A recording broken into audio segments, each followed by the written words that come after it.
नवी मुंबई आंतरराष्ट्रीय विमानतळ सुरू झाल्यानंतर मोठ्या प्रमाणामध्ये रिस्पॉन्स मिळतोय आणि सिडको आता या ठिकाणी तिसरी धावपट्टी उभा करणार आहे. आपल्यावर या ठिकाणी सिडको एमडी आहेत, आपण त्यांच्याशी बोलूया.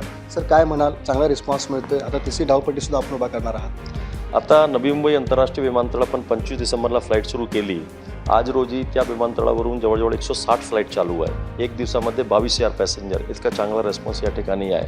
आता 2 धावपट्टीसाठी ऑलरेडी नियोजन आहे, पण असंही मागणी होती की या ठिकाणी तिसरी धावपट्टी करायच्या. तर तिसरी धावपट्टी करण्यासाठी आपण ऑलरेडी कन्सल्टंट नेमण्यात आलेला आहे.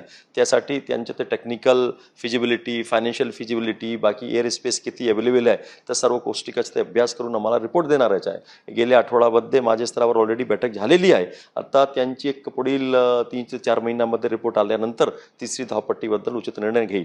आणि तिसरी धावपट्टी आल्यानंतर हा आताची क्षमता जो आपली 90 मिलियन पॅसेंजर पर आहे ना, म्हणजे 9 कोटी प्रवासी प्रतिवर्ष आहे. तिसरी धावपट्टी आल्याच्या नंतर ते जवळजवळ 13.5 कोटीपर्यंत होईल. असा एक नवी मुंबई आणि मुंबई मिळून जे टोटल क्षमता याची MMR मध्ये मोठ्या प्रमाणावर होईल, त्यासाठी तिसरी धावपट्टीचा आपण अभ्यास चालू आहे. सर, याच्यामध्ये काही गावांना सुद्धा पुनर्वसन करण्यात येणार आहे. आता ही सर्व गोष्टीवरच आता ते रिपोर्ट येणार आहे की आता तिसरी धावपट्टी टेक्निकली फिजिबल आहे का, फायनान्शियली फिजिबल आहे का. आता हे 2 एअरपोर्ट आता झाले, त्याच्यासोबत माननीय मुख्यमंत्री मोदींनी असंही अनाऊन्स केलं की वाढवण एअरपोर्ट तिथेही करायचेच आहे. त्याच्यासोबत पुरंदर येथील पुण्याचे विमानतळ या ठिकाणी येण्यासाठीच ते हालचाली सुरूच आहे. आता हे सर्व गोष्टी बघून आपल्याला एअर ट्रॅफिक किती मिळणार आहे आणि एअर स्पेस किती अवेलेबल आहे आणि टेक्निकली आणि फायनान्शियल फिजिबिलिटी हे एक आपण कन्सल्टंट देणार आहे. आता कन्सल्टंटची रिपोर्ट आल्याच्या नंतर त्याबद्दल उचित निर्णय घेऊ. सर, आंतरराष्ट्रीय फ्लाईट सुद्धा सुरू होतात आता. आंतरराष्ट्रीय फ्लाईट ॲक्च्युअली खरी तरी 29 मार्चला सुरू होणार होती.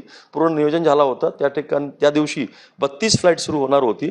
पण आता ते इराण आणि US जो गल्फ जो आपण ते वॉर सुरू आहे, त्या वॉरमुळे हे मिडल ईस्टला जाणारी फ्लाईट आपण ते त्यात सुरू करू शकलो नाही. पण आमची या ठिकाणी पूर्ण तयारी आहे. मला वाटतं की मे महिन्यामध्ये सुरू होण्याची पूर्णपणे या ठिकाणी शक्यता आहे.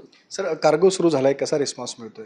कार्गोचाही आता कार्गोच्या टर्मिनल त्याची capacity 0.8 million ton per annum अशी क्षमता या ठिकाणी आता पहिल्या टप्प्यामध्ये आहे. Total capacity 3.25 million ton metric per वर्षी असणारच आहे आणि त्या ठिकाणी त्याचाही सुद्धा रेस्पॉन्स चांगला आहे. जसं मी सांगितलं, फ्लाईटचा रेस्पॉन्स आपण एवढा अपेक्षित नव्हता की एक दिवसामध्ये 160 फ्लाईट जाईल आणि जवळजवळ 22,000 पॅसेंजर आहे. मला वाटतं रेस्पॉन्स खूप या ठिकाणी चांगला आहे लोकांचा.